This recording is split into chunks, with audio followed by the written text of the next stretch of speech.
ಇವತ್ತು ನಾವು ಆಧುನಿಕ ಭಾರತದ ಇತಿಹಾಸದ ಬಗ್ಗೆ ತಿಳ್ಕೊಳ್ಳೋಣ. ಅದರಲ್ಲಿ ಮೊದಲನೇ ಚಾಪ್ಟರ್ ಬಂದುಬಿಟ್ಟು advent of Europeans and consolidation of British power. ಭಾರತಕ್ಕೆ ಯುರೋಪಿಯನ್ನರ ಆಗಮನ ಮತ್ತು ಬ್ರಿಟಿಷರು ಯಾವ ರೀತಿ ತಮ್ಮ ಶಕ್ತಿಯನ್ನು ವೃದ್ಧಿಸಿಕೊಂಡರು ಅದರ ಬಗ್ಗೆ ತಿಳ್ಕೊಳ್ಳೋಣ. Historical trade links. ಭಾರತ ಮತ್ತು ಯುರೋಪಿನ ನಡುವೆ ನೂರಾರು ವರ್ಷಗಳಿಂದ ವ್ಯಾಪಾರ ಸಂಬಂಧಗಳು ನಡೀತಿತ್ತು. ಇವನ್ ಸಂಗಮೇಜಲ್ಲಿ ಕೂಡ ಇದರ ಬಗ್ಗೆ ಉಲ್ಲೇಖವಿದೆ, ಅಂದರೆ ಇದರ ಬಗ್ಗೆ ಮೆನ್ಷನ್ ಇದೆ ಸಂಗಮೇಜಲ್ಲಿ. ಇವಾಗ ಫಸ್ಟ್ ಬಂದು ಭಾರತಕ್ಕೆ ಮೊದಲಿಗೆ ಬರೋರು ಪೋರ್ಚುಗೀಸರು. 1454ರಲ್ಲಿ ಪೋರ್ಚುಗೀಸ್ನ ಪೋಪ್ ನಿಕೋಲಸ್ V, ಪೋಪ್ ಅಂದರೆ ಕ್ರೈಸ್ತರ ಧರ್ಮಗುರುಗೆ ಪೋಪ್ ಅಂತ ಕರಿತೀವಿ. ಅವರು ಪೋಪಿನ ಮಹಾರಾಜ ಹೆನ್ರಿ ಅವರಿಗೆ ಈಸ್ಟ್ ಇನ್ಕ್ಲೂಡಿಂಗ್ ಇಂಡಿಯಾ ಅಂದರೆ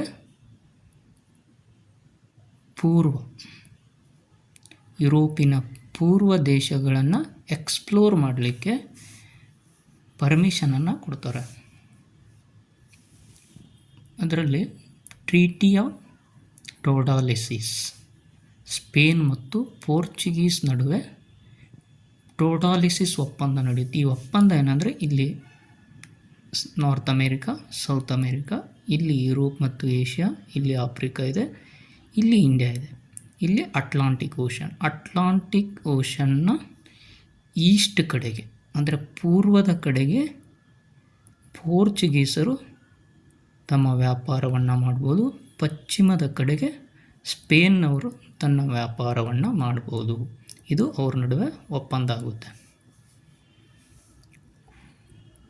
ಫಸ್ಟಿಗೆ ಬಾರ್ತಿಲೋಮಿಯೋ ಡಯಾಸ್ 1487ರಲ್ಲಿ ಕೇಪ್ ಆಫ್ ಗುಡ್ ಹೋಪ್, ಇಲ್ಲಿ ಆಫ್ರಿಕಾದ ಕೆಳಗೆ ಕೇಪ್ ಆಫ್ ಗುಡ್ ಹೋಪ್ಗೆ ಬಾರ್ತಿಲೋಮಿ ಡಯಾಸ್ ಅವರು ಒಂದು ರೌಂಡನ್ನು ಹಾಕ್ತಾರೆ. ಈಗ ನಮ್ಮದು ಇಂಪಾರ್ಟೆಂಟ್ ಇಲ್ಲಿಂದ ಸ್ಟಾರ್ಟ್ ಆಗುತ್ತೆ. ಫಸ್ಟು 1498ರಲ್ಲಿ Vasco da Gama arrived in India. 1498ರಲ್ಲಿ ವಾಸ್ಕೋ ಡ ಗಾಮಾ ಭಾರತಕ್ಕೆ ಬರ್ತಾರೆ. ಅವರ ಹಡಗನ್ನು ನಡೆಸ್ತಾ ಇರತಕ್ಕಂಥ ಪೈಲಟ್ ನೇಮು ಅಬ್ದುಲ್ ಮಜೀದ್. ಎಲ್ಲಿ ಬರ್ತಾರೆ ಅಂದರೆ ಕಲ್ಲಿಕೋಟೆ, ಕೇರಳ, ಇವತ್ತಿನ ಕೇರಳದ ಕಲ್ಲಿಕೋಟೆಗೆ ಬರ್ತಾರೆ. ಜಾಮೋರಿನ್ ಆ ಕಲ್ಲಿಕೋಟೆಯನ್ನು ಆತರ್ತಾರೆ. ಅವಾಗ 1501ರಲ್ಲಿ ವಾಸ್ಕೋ ಡ ಗಾಮಾ ರಿಟರ್ನ್ ಯುರೋಪಿಗೆ ಹೋಗ್ತಾರೆ and established factory at Cannanore. 1501ರಲ್ಲಿ ಕಣ್ಣಾನೂರೊಳಗೆ ಪೋರ್ಚುಗೀಸ್ ವಸಾಹತುವನ್ನು ಸ್ಥಾಪನೆ ಮಾಡ್ತಾರೆ. Vasco da gamma total 3 time 1498, 1498, 1501, 1524 3 ಬಾರಿ ಭಾರತಕ್ಕೆ ಅವರ ಆಗಮನ ಆಗಿದೆ. ಸೆಕೆಂಡ್, ಪೆಡ್ರಿಕ್ ಅಲ್ವರಿಜ್ ಕೆಬ್ರಾಲ್. ಫಸ್ಟು 1498ರಲ್ಲಿ ವಾಸ್ಕೋ ಡ ಗಾಮಾ ಬರ್ತಾರೆ, ಆಮೇಲೆ ಕೆಬ್ರಾಲ್ ಬರ್ತಾರೆ 1500ರಲ್ಲಿ. ಕೆಬ್ರಾಲು ಫಸ್ಟ್ ಫ್ಯಾಕ್ಟ್ರಿ ಕಲ್ಲಿಕೋಟೆಯಲ್ಲೇ ಕಟ್ತಾರೆ. ಹಾಗಿದ್ದರೆ ನಾವು ನೋಡಿದ್ವಿ 1501ರಲ್ಲಿ ವಾಸ್ಕೋ ಡ ಗಾಮಾ ಅವರು ಪೋರ್ಚುಗೀಸ್ ವಸಾಹತುವನ್ನು ಕಣ್ಣಾನೂರಲ್ಲಿ ಕಟ್ತಾರೆ. ಇವರು ಕೆಬ್ರಾಲು 1500ರಲ್ಲಿ ಕಲ್ಲಿಕೋಟೆಯಲ್ಲಿ ಮೊದಲ ಪೋರ್ಚುಗೀಸ್ ವಸಾಹತುವನ್ನು ಸ್ಥಾಪನೆ ಮಾಡ್ತಾರೆ.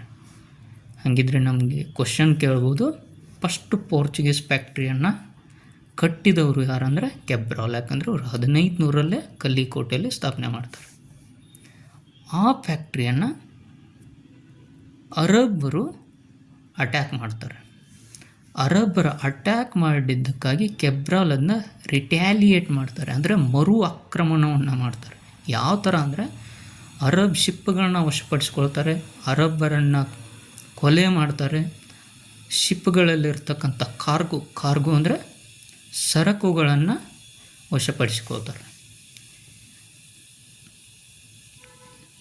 ಆಮೇಲೆ ಕೊಚ್ಚಿನ್ ಮತ್ತು ಕಣ್ಣಾನೂರುಗಳೊಡನೆ ಒಪ್ಪಂದವನ್ನು ಮಾಡ್ಕೋತಾರೆ ಕೆಬ್ರಾಲ್. ನೆಕ್ಸ್ಟ್ ವೆರಿ ಇಂಪಾರ್ಟೆಂಟ್, ಫ್ರಾನ್ಸಿಸ್ಕೋ ಅಲ್ಮಿಡಾ ಪೋರ್ಚುಗೀಸ್ನ ಮೊದಲ ಗವರ್ನರ್ ಆಗಿ ಅಪಾಯಿಂಟ್ ಆಗೋದು ಭಾರತಕ್ಕೆ 1505ರಲ್ಲಿ. 1505ರಲ್ಲಿ ಅಲ್ಮೀಡಾ ಅವರು ಅಪಾಯಿಂಟ್ ಆಗ್ತಾರೆ. ಅಲ್ಮೀಡಾ ಅವರಿಗೆ ಒಂದು ಟಾಸ್ಕನ್ನು ಕೊಟ್ಟಿರ್ತಾರೆ ಪೋರ್ಚುಗೀಸರು. ಏನಂದರೆ ಮುಸ್ಲಿಂ ಟ್ರೇಡನ್ನು ಡಿಸ್ಟ್ರಪ್ಟ್ ಮಾಡಬೇಕು, ಪೋರ್ಚುಗೀಸರ ಪವರನ್ನು ಕನ್ಸಾಲಿಡೇಟ್ ಮಾಡಬೇಕು.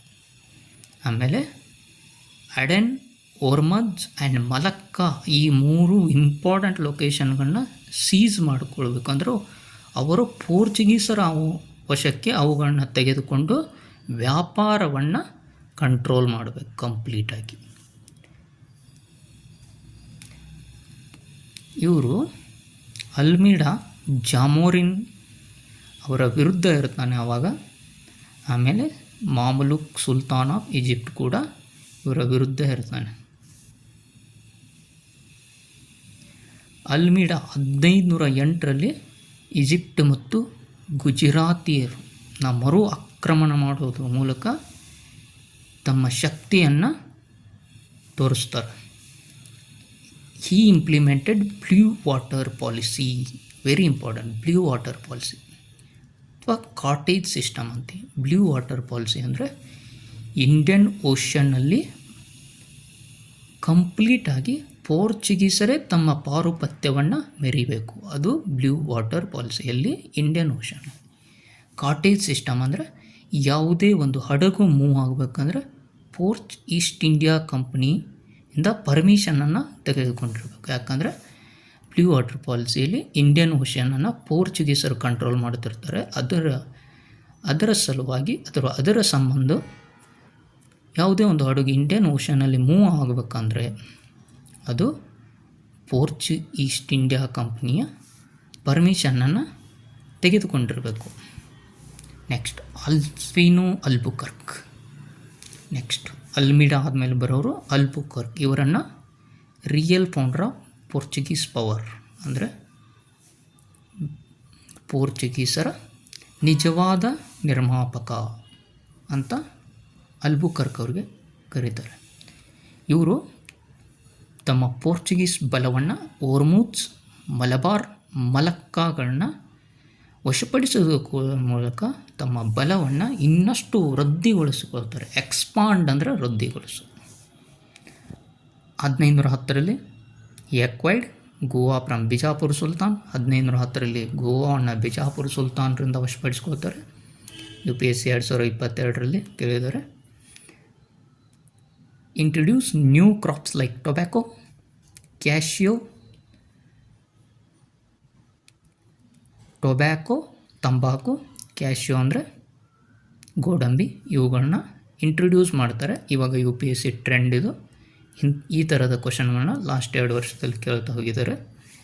Encourage inter marriage and abolish ಸತಿ. ಇಂಟರ್ ಮ್ಯಾರೇಜ್ ಅಂದರೆ ಅಂತರ್ಜಾತಿ ವಿವಾಹಗಳನ್ನ ಪ್ರೋತ್ಸಾಹಿಸ್ತಾರೆ ಅಲ್ಬುಕರ್ಕ್ ಅವರು.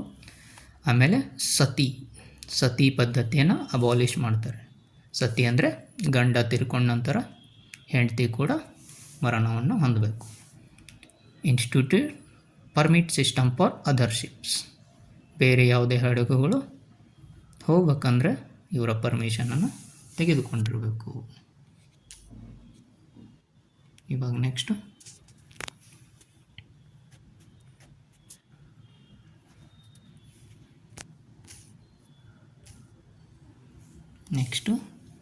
ನೀನಾ ಡಿ ಕುನಾ 1529ರಲ್ಲಿ ಗವರ್ನರ್ ಆಗ್ತಾರೆ. ಹಾಗಿದ್ರೆ ಫಸ್ಟ್ ಗವರ್ನರ್ ಯಾರು ಪೋರ್ಚುಗೀಸ್ದು? ಅಲ್ಮೀಡಾ.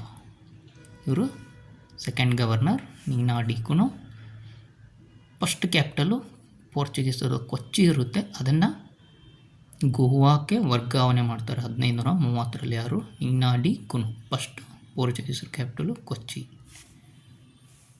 1534ರಲ್ಲಿ Bahadur Shah of Gujarat ceded Bassein and promise Diu to Portuguese for their support against Humayun. ಅಂದರೆ 1534ರಲ್ಲಿ ಗುಜರಾತ್ನ ದೊರೆ ಬಹದ್ದೂರ್ ಶಾ ಅನ್ನೋರು ಬೆಸ್ಸಿನನ್ನು ಪೋರ್ಚುಗೀಸರಿಗೆ ಬಿಟ್ಟು ಕೊಡ್ತಾರೆ. ಆಮೇಲೆ ದಿಯುವನ್ನು ಕೂಡ ನಿಮಗೆ ಕೊಡ್ತೀನಿ ಅಂತ ಪೋರ್ಚುಗೀಸರಿಗೆ ಪ್ರಾಮಿಸ್ ಅಂದರೆ ಮಾತು ಕೊಡ್ತಾರೆ. ಯಾಕಂದರೆ ಹುಮಾಯೂನ್ ಅಗೇನೆಸ್ಟು ಬಹದ್ದೂರ್ ಶಾ ಪೋರ್ಚುಗೀಸರ ಒಂದು ಬೆಂಬಲವನ್ನು ಪಡೆದುಕೊಂಡಿರ್ತಾರೆ. ಹುಮಾಯೂನ್ ಆಕ್ರಮಣಕ್ಕೆ ಹೆದರಿ ಬಹದ್ದೂರ್ ಶಾ ಅವರು ಪೋರ್ಚುಗೀಸರ ಒಂದು ಬೆಂಬಲವನ್ನು ತೆಗೆದುಕೊಳ್ಳೋದಕ್ಕೋಸ್ಕರ ಬೆಸ್ಸಿನನ್ನು ಬಿಟ್ಟು ಕೊಟ್ಟಿರ್ತಾರೆ ಮತ್ತು ದಿಯುವನ್ನು ಕೂಡ ಕೊಡ್ತೀನಿ ಅಂತ ಮಾತು ಕೊಟ್ಟಿರ್ತಾರೆ. ನೀನಾ ಡಿ ಕುನೋ ಇವರದ್ದು ಒಂದು ಬಿಗ್ಗೆಸ್ಟ್ ಅಚೀವ್ಮೆಂಟ್ ಅಂದರೆ Bengal expanded Portuguese influence in Bengal making Hooghly their base. ಬಂಗಾಳದ ಕಡೆಗೆ ಕೂಡ ತಮ್ಮ ಪೋರ್ಚುಗೀಸ್ ಶಕ್ತಿಯನ್ನು ವೃದ್ಧಿಸ್ತಾರೆ. ಯಾರು? Nuno D ಕುನೋ. ಭಟ್ಕಳ, ಇದು ವೆರಿ ಇಂಪಾರ್ಟೆಂಟ್. ಕರ್ನಾಟಕ ಭಟ್ಕಳದಲ್ಲಿ ಕೃಷ್ಣದೇವರಾಯ ಪೋರ್ಚುಗೀಸರಿಗೆ ತಮ್ಮ ವಸಾಹತು ನಿರ್ಮಾಣ ಮಾಡಿಕೊಳ್ಳಲು ಪರ್ಮಿಷನನ್ನು ಕೊಡ್ತಾರೆ. ಇವಾಗ ಪೋರ್ಚುಗೀಸರಾಯಿತು. ಡಚ್ಚರ ಬಗ್ಗೆ ನೋಡೋಣ. Arrival of India. ಫಸ್ಟು ಈ ಭಾರತಕ್ಕೆ ಯುರೋಪಿಯನ್ನರು ಫಸ್ಟ್ ಬಂದವರು ಪೋರ್ಚುಗೀಸರು, ಎರಡನೇದಾಗಿ ಬರೋರು ಡಚ್ಚರು. ಫಸ್ಟು ಡಚ್ಚರು ಕಾರ್ಲಿಸ್ ಡೆ ಔಟ್ಮ್ಯಾನ್ ಅನ್ನೋರು ಸುಮತ್ರಾ ಮತ್ತು ಬಂತಾಮ್ಗಳಿಗೆ ಹೋಗಿರ್ತಾರೆ. ಸುಮತ್ರ ಎಲ್ಲಿದೆ ಅಂದರೆ ಇಂಡೋನೇಷ್ಯಾನಲ್ಲಿದೆ. ಇವೆರಡು ಇಂಡೋನೇಷ್ಯಾನಲ್ಲಿದೆ, ಅಲ್ಲಿ ರೀಚ್ ಆಗ್ತಾರೆ. ಡಚ್ ಈಸ್ಟ್ ಇಂಡಿಯಾ ಕಂಪ್ನಿ 1602 ಸ್ಥಾಪನೆ ಆಗುತ್ತೆ. ಭಾರತದಲ್ಲಿ ಡಚ್ಚರ ಮೊದಲ ಫ್ಯಾಕ್ಟ್ರಿ ಯಾವುದಂದರೆ ಮಚುಲಿಪಟ್ಟಣ ಫಸ್ಟ್ ಫ್ಯಾಕ್ಟ್ರಿ ಡಚ್ಚರದು. ಪೋರ್ಚುಗೀಸರದ್ದು ಯಾವುದು? ಕಲ್ಲಿಕೋಟೆ, ಕ್ಯಾಲಿಕಟ್. ಯಾರಂದರೆ ಅಲ್ಬುಕರ್ಕ್ ಅಲ್ಲ, ಕೆಬ್ರಾಲ್ ಅವರು. 1500 ಇಲ್ಲಿ ಕೆಬ್ರಾಲ್ ಅವರು ಮಾಡ್ತಾರೆ. 1501 ಕಣ್ಣಾನೂರಲ್ಲಿ ವಾಸ್ಕೋ ಡ ಗಾಮಾ ಫ್ಯಾಕ್ಟ್ರಿಯನ್ನು ತೆಗಿತಾರೆ. ಡಚ್ಚರು ನಾಗಪಟ್ಟಿನಂ ಇವತ್ತಿನ ತಮಿಳುನಾಡಲ್ಲಿದೆ ನಾಗಪಟ್ಟಿನಂ, ಅದನ್ನ ಪೋರ್ಚುಗೀಸರಿಂದ ವಶಪಡಿಸ್ಕೊಳ್ತಾರೆ ಡಚ್ಚರು. ಡಚ್ಚರ ಇಂಪಾರ್ಟೆಂಟ್ ಫ್ಯಾಕ್ಟ್ರಿಗಳು ಸೂರತ್, ಬಾಲಿಪಟ್ಟಂ, ಕರೈಕಲ್, ಚಿಂಚಾಸುರಹ, ನಾಗಪಟ್ಟಂ. ಇವಾಗ ಓದಿದ್ರಿಂದ ನಾಗಪಟ್ಟಮನ್ನು ಪೋರ್ಚುಗೀಸರಿಂದ ವಶಪಡಿಸ್ಕೊಂಡಿರ್ತಾರೆ. ಕೊಚ್ಚಿನ್. ಡಚ್ಚರ ಮೇನ್ ಟ್ರೇಡ್ ಯಾವುದು? ಇಂಡಿಗೋ, ನೀಲಿ ಬೆಳೆ, ಸಿಲ್ಕ್, ರೇಷ್ಮೆ, ಓಪಿಯಂ ಮತ್ತು ಬ್ಲ್ಯಾಕ್ ಪೆಪ್ಪರ್, ಕಾಳುಮೆಣಸು. ನೆಕ್ಸ್ಟ್ ಬರೋರು ಡೇನ್ಸ್. 1616 ಇವರು ಫ್ಯಾಕ್ಟ್ರಿಯನ್ನು ಎಸ್ಟಾಬ್ಲಿಷ್ ಮಾಡ್ತಾರೆ. ಫಸ್ಟ್ ಫ್ಯಾಕ್ಟ್ರಿ ಡೇನ್ಸ್ದು ತ್ರಿಕಂಬರ್ ನಿಯರ್ ತಂಜಾವೂರು, ಇವತ್ತಿನ ತಮಿಳುನಾಡು ತ್ರಿಕಂಬರ್. ಬಟ್ ಅವ್ರ ಮೋಸ್ಟ್ ಇಂಪಾರ್ಟೆಂಟ್ ಸೆಟಲ್ಮೆಂಟ್ ಯಾವುದಂದರೆ ಸೇರಾಂಪುರ್ ನಿಯರ್ ಕೋಲ್ಕತ್ತಾ, ಇವತ್ತಿನ ಪಶ್ಚಿಮ ಬಂಗಾಳ. ಬಟ್ ಇವರು ಡೇನ್ಸು ಬಹಳ ಹೊತ್ತು ಭಾರತದಲ್ಲಿ ಇರೋದಿಲ್ಲ, ಯಾಕಂದರೆ ಇವ್ರದ್ದು ಮೇನ್ ಉದ್ದೇಶ ವ್ಯಾಪಾರ ಆಗಿರೋದಿಲ್ಲ. ಇನ್ಸ್ಟೆಡ್ ಏನಿರುತ್ತೆ ಅಂದರೆ ಮಿಷನರಿ ಆ್ಯಕ್ಟಿವಿಟಿ, ಅಂದರೆ ಕ್ರಿಶ್ಚಾನಿಟಿಯನ್ನು ಭಾರತದಲ್ಲಿ ಸ್ಪ್ರೆಡ್ ಮಾಡಬೇಕು ಅನ್ನೋದು ಇವರ ಮೇನ್ ಉದ್ದೇಶ ಡೇನ್ಸದು. Next English, very very important. ಭಾರತದಲ್ಲಿ ಬ್ರಿಟಿಷ್ ಆಡಳಿತ 1580 ಫ್ರಾನ್ಸಿಸ್ ಡ್ರೇಕ್ ಅನ್ನೋರು ಬ್ರಿಟಿಷ್ ಒಬ್ಬ ಸಮುದ್ರಯಾನ ಮಾಡೋರವರು. ಅವರು ಜಗತ್ತನ್ನು ಪರ್ಯಟನೆ ಮಾಡ್ತಿರ್ತಾರೆ. 1588 English factory over Spanish Armada. 1588 Spanish Armada ಇಲ್ಲಿ ಅಂದರೆ ಸ್ಪೇನ್ ಮೇಲೆ ಇಂಗ್ಲೀಷರು ವಿಜಯ ಸಾಧಿಸ್ತಾರೆ. ಅದೇ 1600 ಕ್ವೀನ್ ಎಲಿಜಬೆತ್ I ಮಹಾರಾಣಿಯವರು ಬ್ರಿಟಿಷ್ ಮರ್ಚೆಂಟ್ಸ್ಗೆ ಟ್ರೇಡಿಂಗ್ ರೈಟ್ಸನ್ನು ಕೊಡ್ತಾರೆ, ವ್ಯಾಪಾರದ ಹಕ್ಕುಗಳನ್ನ ಕೊಡ್ತಾರೆ. ಇನಿಷಿಯಲಿ ಭಾರತಕ್ಕೆ 1609 ಕ್ಯಾಪ್ಟನ್ ವಿಲಿಯಂ ಹಾಕಿನ್ಸ್ ಅವರು ಜಹಾಂಗೀರ್ ಆಸ್ಥಾನಕ್ಕೆ ಬರ್ತಾರೆ. ಸೂರತ್ತಲ್ಲಿ ಫ್ಯಾಕ್ಟ್ರಿಯನ್ನು ಕಟ್ಟಲಿಕ್ಕೆ ಪರ್ಮಿಷನನ್ನು ಕೇಳ್ತಾರೆ. Seeks permission to established factory at Surat. ಅಂದರೆ ಸೂರತ್ದಲ್ಲಿ, ಇವತ್ತಿನ ಗುಜರಾತಲ್ಲಿ ಸೂರತ್ತು, ಅಲ್ಲಿ ಫ್ಯಾಕ್ಟ್ರಿ ಕಟ್ಟಲಿಕ್ಕೆ ಕ್ಯಾಪ್ಟನ್ ಹಾಕಿನ್ಸ್ ಅವರು ಜಹಾಂಗೀರ್ ಅವರಿಂದ ಪರ್ಮಿಷನನ್ನು ಕೇಳ್ತಾರೆ. 1616 ಮಚಿಲಿಪಟ್ಟಣಂಗೆ ಫ್ಯಾಕ್ಟ್ರಿಯನ್ನು ಕಟ್ತಾರೆ. 1612ರಲ್ಲಿ ಕ್ಯಾಪ್ಟನ್ ಥಾಮಸ್ ಬೆಸ್ಟನ್ ಅವರು ಪೋರ್ಚುಗೀಸರನ್ನು ಸೋಲಿಸ್ತಾರೆ ಸೂರತ್ರಲ್ಲಿ. ಸೂರತ್ಗೆ ಫಸ್ಟ್ ಯಾರು ಕೇಳಿದ್ರು? ಹಾಕಿನ್ಸ್ ಅವರು ಕೇಳಿದರು. ಬಟ್ ಅವಾಗ ಜಹಾಂಗೀರ್ ಅವರು ಒಪ್ಕೊಂಡಿರಲಿಲ್ಲ. 1612ರಲ್ಲಿ ಥಾಮಸ್ ಬೆಸ್ಟು ಪೋರ್ಚುಗೀಸರನ್ನು ಸೂರತ್ತಲ್ಲಿ ಸೋಲಿಸ್ತಾರೆ. ಆವಾಗ ಜಹಾಂಗೀರು ಪರ್ಮಿಷನ್ನ ಕೊಡ್ತಾರೆ ಇವ್ರಿಗೆ, ಬ್ರಿಟಿಷರಿಗೆ ಫ್ಯಾಕ್ಟ್ರಿ ಕಟ್ಕೊಳ್ಳಿ. 1615ರಲ್ಲಿ James Thomas Roe, ambassador of James one ಅಂದರೆ ಕಿಂಗ್, ಇಂಗ್ಲೆಂಡಿನ ರಾಜ, ಅವರ ಒಂದು ಪ್ರತಿನಿಧಿಯಾಗಿ ಥಾಮಸ್ ರಾಯ್ ಬಂದಿರ್ತಾರೆ ಭಾರತಕ್ಕೆ. ಬಟ್ಟು ಕಮರ್ಷಿಯಲ್ ಟ್ರೀಟಿ, ವ್ಯಾಪಾರದ ಒಂದು ಏನು ಒಪ್ಪಂದ ಇರುತ್ತಲ್ಲ ಅದು ಮುರಿದು ಬೀಳುತ್ತೆ. ಜಹಾಂಗೀರ್ ರಾಜ ಇರ್ತಾರೆ ಮೊಘಲು, ಅವರೊಡನೆ ವ್ಯಾಪಾರದ ಒಂದು ಒಪ್ಪಂದ ಮುರಿದು ಬೀಳುತ್ತೆ. ಬಟ್ ಅವರಿಗೆ ಥಾಮಸ್ ರಾಯ್ಗೆ ಕೆಲವು ಸವಲತ್ತುಗಳನ್ನ ಕೊಡ್ತಾರೆ. ಅಂದರೆ ಆಗ್ರಾ, ಅಹಮದಾಬಾದ್, ಬರೂಚಲ್ಲಿ ಫ್ಯಾಕ್ಟ್ರಿಯನ್ನು ಕಟ್ಕೊಳ್ಳಿಕ್ಕೆ ಅವಕಾಶವನ್ನು ಕೊಡ್ತಾರೆ. ಬ್ರಿಟಿಷರು ಯಾವ ರೀತಿ ಭಾರತದ ಮೇಲೆ ತಮ್ಮ ನಿಯಂತ್ರಣವನ್ನು ಸಾಧಿಸಲಿಕ್ಕೆ ಸ್ಟಾರ್ಟ್ ಮಾಡಿದ್ರು ಅಂದರೆ, golden farman of 1632 issued by sultan of Golconda ಸುಲ್ತಾನದಿಂದ ಗೋಲ್ಡನ್ ಫರ್ಮಾನನ್ನು ತೆಗೆದುಕೊಳ್ತಾರೆ 1632ರಲ್ಲಿ. ಎಲ್ಲಿ ಏನು ಆ ಒಂದು ಗೋಲ್ಡನ್ ಫರ್ಮಾನ್ನಲ್ಲಿ ಏನಿರುತ್ತೆ ಅಂದರೆ, trading privileges to trade freely in ports of Golconda in exchange of 500 pagoda per year. ಅಂದರೆ 500 ಪಗೋಡಗಳನ್ನು ಗೋಲ್ಕೊಂಡ ಸುಲ್ತಾನ್ಗೆ ಕೊಟ್ಟರೆ, ಗೋಲ್ಕೊಂಡ ಪೋರ್ಟ್ಗಳು, ಗೋಲ್ಕೊಂಡದ ಒಂದು ಬಂದರುಗಳಲ್ಲಿ 1 ವರ್ಷ ಫ್ರೀಯಾಗಿ ಅವರು ತಮ್ಮ ವ್ಯಾಪಾರವನ್ನು ಮಾಡಬಹುದು. ಆ ಒಂದು ಗೋಲ್ಡನ್ ಫರ್ಮಾನ್ ಕರಾರು. ಫರುಖ್ ಫರ್ಮಾನ್ 1715ರಲ್ಲಿ ಫರುಖ್ ಸಿಯಾರ್ ಅವರು ಫರ್ಮಾನನ್ನು ಕೊಡ್ತಾರೆ. ಯಾರು ಭೇಟಿ ಕೊಟ್ಟಿರ್ತಾರೆ ಫರುಖ್ ಸಿಯಾರ್ ಅವರ ಆಸ್ಥಾನಕ್ಕೆ? ಜಾನ್ ಸುರ್ಮನ್ ಅವರು ಭೇಟಿ ಕೊಟ್ಟಿರ್ತಾರೆ. ಫರುಖ್ ಸಿಯಾರ್ ಅವರಿಂದ 3 ಪರಮಾಣುಗಳನ್ನ ತೆಗೆದುಕೊಳ್ತಾರೆ. ಎಲ್ಲಿ? ಒಂದು ಬೆಂಗಾಲ್, ಒಂದು ಗುಜರಾತ್, ಇನ್ನೊಂದು ಹೈದರಾಬಾದ್ನಲ್ಲಿ.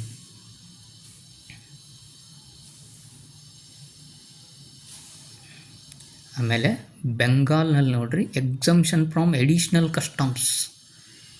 ಆ್ಯನ್ಯುವಲಿ 3000 ಬೆಂಗಾಲ್ ಪ್ರಾಂತ್ಯದಲ್ಲಿ ಬ್ರಿಟಿಷರು ಪೋರ್ಚುಗೀಸರಿಗೆ ಕೊಟ್ಟರೆ ಆಯಿತು. ಎಡಿಷ್ನಲಿ ಯಾವುದೂ ಕಸ್ಟಮನ್ನು ಅವರು ಕೊಡುವುದಿಲ್ಲ. Authority to issue pass dastaks for goods transport and lease more land around Kolkata. ಬ್ರಿಟಿಷರು ಪಾಸ್ಗಳನ್ನ ಇಶ್ಯೂ ಮಾಡ್ತಾರೆ. ದಸ್ತಕ್ಸ್ ಅಂದರೆ ಪಾಸ್ಗಳು. ಈಗ ಯಾವುದೋ ಒಂದು ಬ್ರಿಟಿಷ್ ಲಾರಿ ಯಾವುದೋ ಒಂದು ಸರಕುಗಳನ್ನ ಸಾಗಣೆ ಮಾಡುತ್ತಿದೆ ಅಂದರೆ ಅದಕ್ಕೆ ಅವರು ಪಾಸನ್ನು ವಿತರಣೆ ಮಾಡ್ತಿದ್ರು. ಅಂದರೆ ಆ ಪಾಸ್ ಇದ್ದರೆ ಮಾತ್ರ ಅಲೌಡ್. ಅಂದರೆ ಬೇರೆಯವರಿಗೆ ಇವರ ಪರ್ಮಿಷನ್ ಬೇಕಿತ್ತು ಸರಕುಗಳನ್ನ ಸಾಗಾಣಿಕೆ ಮಾಡಲಿಕ್ಕೆ. ಅದನ್ನು ದಸ್ತಕ್ಸ್ ಅಂತೀವಿ. Lease more lands around Calcutta ಸುತ್ತಮುತ್ತಲು ಲ್ಯಾಂಡ್ ಅಂದರೆ ಒಂದು ಜಾಗವನ್ನು ಲೀಸಿಗೆ ಕೊಡ್ತಾರೆ ಇವರು. ಹೈದರಾಬಾದಲ್ಲೂ ಕೂಡ ಇವರಿಗೆ ಟ್ಯಾಕ್ಸ್ ವಿನಾಯಿತಿ. ಸೂರತ್ತಲ್ಲಿ 10,000 ಕಟ್ಟಿದರೆ ಅಲ್ಲೂ ಕೂಡ ಡ್ಯೂಟಿ ಎಕ್ಸಂಪ್ಷನ್ನು. ಆಮೇಲೆ ಬಾಂಬೆನಲ್ಲಿ ಮಿಂಟೆಡ್ ಕಾಯಿನು, ರುಪಿ ಕಾಯಿನ್ಗಳು ಬಾಂಬೆನಲ್ಲಿ ಏನು ಮಿಂಟ್ ಆಗ್ತಿದ್ವಲ್ಲ, ತಯಾರಾಗ್ತಿದ್ವಲ್ಲ, ಅವು ಥ್ರೂಔಟ್ ಮೊಘಲ್ ಎಂಪೈರ್ ಎಲ್ಲಿ ತನ್ನ ವೃದ್ಧಿ ಇದೆಯೋ ಅಲ್ಲಿವರೆಗೂ ಈ ಬ್ರಿಟಿಷ್ ಕಾಯಿನ್ಗಳು ಏನು ಮಿಂಟ್ ಆಗ್ತಿದ್ವಲ್ಲ, ತಯಾರಾಗ್ತಿದ್ವಲ್ಲ ಬಾಂಬೆನಲ್ಲಿ, ಅವೇ ಇಡೀ ಮೊಘಲ್ ಎಂಪೈರ್ನಲ್ಲಿ ಚಲಾವಣೆಯಲ್ಲಿರ್ತಿದ್ವು.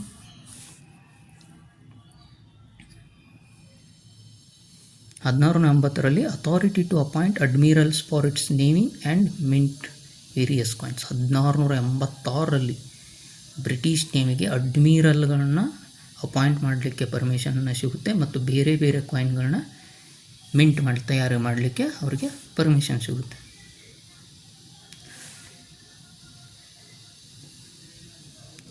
ಇದು ಏನೋ ಅಷ್ಟು ಎಕ್ಸಾಮ್ಗೆ ಇಂಪಾರ್ಟೆಂಟ್ ಇಲ್ಲ. ಇನ್ನು next French East India company 1664ರಲ್ಲಿ ಕೊಲಾಬ್ರೆಟನ್ ಅವರು ಫ್ರೆಂಚ್ ಈಸ್ಟ್ ಇಂಡಿಯಾ ಕಂಪ್ನಿಯನ್ನು ಸ್ಥಾಪನೆ ಮಾಡ್ತಾರೆ. ಇಂಡಿಯಾನಲ್ಲಿ ಫಸ್ಟ್ ಫ್ರೆಂಚು ಸೂರತ್. ಬ್ರಿಟಿಷರದು ಕೂಡ ಫಸ್ಟ್ ಇಲ್ಲಿ ಸೂರತ್ 1613. ಕ್ಯಾಪ್ಟನ್ ಬೆಸ್ಟ್ ಅವರು, ಯಾಕಂದರೆ ಅವ್ರು ಪೋರ್ಚುಗೀಸರನ್ನು ಸೋಲಿಸಿರ್ತಾರೆ ಸೂರತ್. ಸೆಕೆಂಡ್ ಫ್ಯಾಕ್ಟ್ರಿ ಮಸುಲಿಪಟ್ಟಣ ಫ್ರೆಂಚರದು. Chandernagore near Kolkata granted to the French in 1693 by Shaista Khan, Mughal subedar of Bengal. ಬೆಂಗಾಲ್ನಲ್ಲಿ ಮುಘಲ್ ಸುಬೇದಾರ್ ಇರ್ತಾರೆ, ಸಿಸ್ತಾ ಖಾನನವರು. ಅವರು ಚಂದ್ರಾನಗೂರನ್ನು ಫ್ರೆಂಚರಿಗೆ ಬಿಟ್ಟುಕೊಡ್ತಾರೆ ಅವಾಗ 1673. Pondicherry acquired in 1674 from Sher Khan Lodhi of Bijapur. ಪಾಂಡಿಚೇರಿಯನ್ನು 1674ರಲ್ಲಿ ಶೇರ್ ಖಾನ್ ಲೋಧಿ ಬಿಜಾಪುರ ಸುಲ್ತಾನ ಶೇರ್ ಖಾನ್ ಲೋಧಿ ಅವರಿಂದ ಪಾಂಡಿಚೇರಿಯನ್ನು ಫ್ರೆಂಚರು ವಶಪಡಿಸ್ಕೊಳ್ತಾರೆ. ಅದು ಇಂಪಾರ್ಟೆಂಟ್ ಸೆಂಟರ್ ಆಗಿರುತ್ತೆ ಫ್ರೆಂಚರು. ಯಾರನ್ನ ಸ್ಥಾಪನೆ ಮಾಡ್ತಾರೆ ಇಂಪಾರ್ಟೆಂಟ್ ಸೆಂಟರ್ ಆಗಿ ಅಂದರೆ ಯಾರು ಅಭಿವೃದ್ಧಿ ಪಡಿಸ್ತಾರೆ ಅದನ್ನು ಒಂದು ಇಂಪಾರ್ಟೆಂಟ್ ಟ್ರೇಡ್ ಸೆಂಟರ್ ಆಗಿ ಅಂದರೆ Francisco Martin. Dutch captured Pondicherry in 1693 but it was later return under treaty of Ryswick. ಡಚ್ಚರು ಪಾಂಡಿಚೇರಿಯನ್ನು ಫ್ರೆಂಚರಿಂದ ವಶಪಡಿಸ್ಕೊಳ್ತಾರೆ, ಬಟ್ ಆಮೇಲೆ ಅದನ್ನ ವಾಪಸ್ ಕೊಡ್ತಾರೆ ಟ್ರಿಟಿ ಆಫ್ ರೈಸಾಕ್. ಬಟ್ ಒಂದು ಕಂಡೀಷನ್ ಏನಿರುತ್ತೆ ಇಲ್ಲಿ ಟ್ರಿಟಿ ಆಫ್ ರೈಸಾಕ್ ಅಂದರೆ 2 ವರ್ಷ ಡಚ್ಚರ ಪ್ರತಿನಿಧಿ ಇಲ್ಲಿ ಪಾಂಡಿಚೇರಿಯಲ್ಲಿ ಇರ್ತಾರೆ. ಇದು ಒಂದು ಇಂಪಾರ್ಟೆಂಟ್ ಟ್ರೀಟಿ ಇರುತ್ತಿದ್ರು. French company reorganised under governor of Lenoir Dumas for further expansion. Reorganised ಆಗುತ್ತೆ ಅಂದರೆ ಮರು ನಿರ್ಮಾಣ ಆಗುತ್ತೆ. ಯಾರ ಗವರ್ನರಲ್ಲಿ? ಲೆನಿಯರ್ ಆ್ಯಂಡ್ ಡುಮಾಸ್ ಅನ್ನೋ ಇಬ್ಬರು ಗವರ್ನರ್ ಆಳ್ವಿಕೆಯಲ್ಲಿ ಅದು ಮರು ನಿರ್ಮಾಣ ಆಗುತ್ತೆ. ಯಾಕಂದರೆ ಫರ್ದರ್ ಎಕ್ಸ್ಪಾನ್ಷನ್, ಇನ್ನಷ್ಟು ತಮ್ಮ ಹಿಡಿತವನ್ನು ವೃದ್ಧಿಸಿಕೊಳ್ಳೋದಕ್ಕೋಸ್ಕರ.